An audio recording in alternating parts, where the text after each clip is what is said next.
Hello, my diet tribe. Welcome to Let's Talk Diabetes with Nkiruka. Today, I'll be talking about insulin injection sites.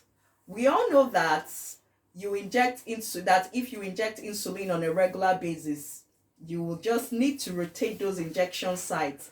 And the reason why you need to rotate those injection sites is so that the insulin that you inject gets absorbed consistently and you avoid the development of lipohypertrophy. Lipohypertrophy, I've got them. These big chunks here are as a result of poor insulin injection. So I used to take my insulin wrongly in the wrong part of my body, and these big chunks here developed, and they are known as lipohypertrophy.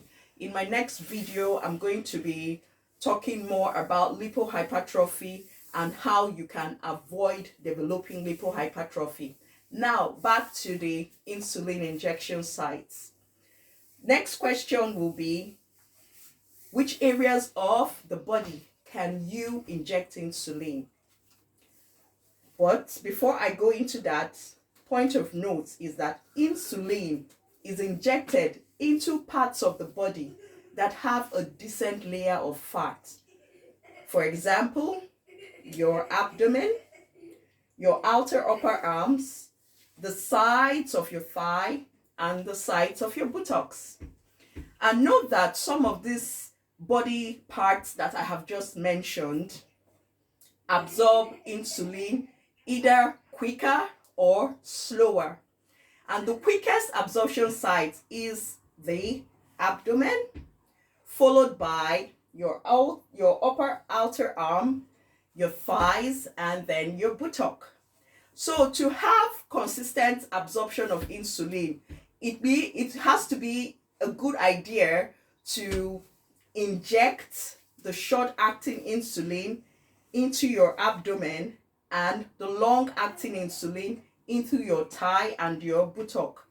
So reason being that the abdomen is the fastest absorption site, and you're taking the short-acting insulin just before your meal. You need the insulin to start acting quickly on your carbohydrates during the digestion process. For the long-acting insulin, which is the basal, it doesn't act on any meals that you eat. It just keeps your insulin levels at a basal level that controls your blood sugars when you are not consuming any meals.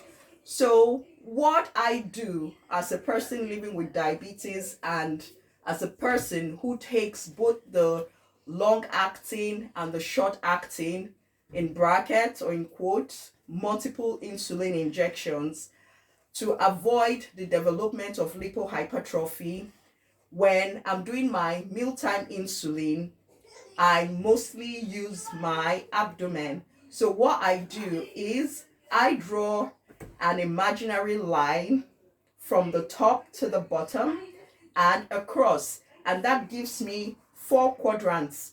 So in these 4 quadrants, I have 6 sides that I can use on each quadrant. So I use this on different days. So this is what we call rotation of the injection sites.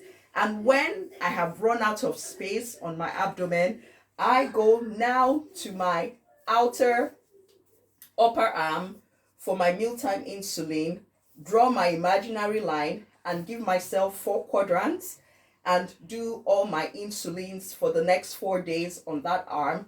Then I move to the second one. So that's how I do the rotation of my insulin injection sites. So in my next video, I will be talking about, like I earlier mentioned, about lipohypertrophy. So look out for the next video. Remember, like, subscribe, and hit that notification bell for more upcoming videos on Let's Talk Diabetes with Nkiruka. Thank you. Bye.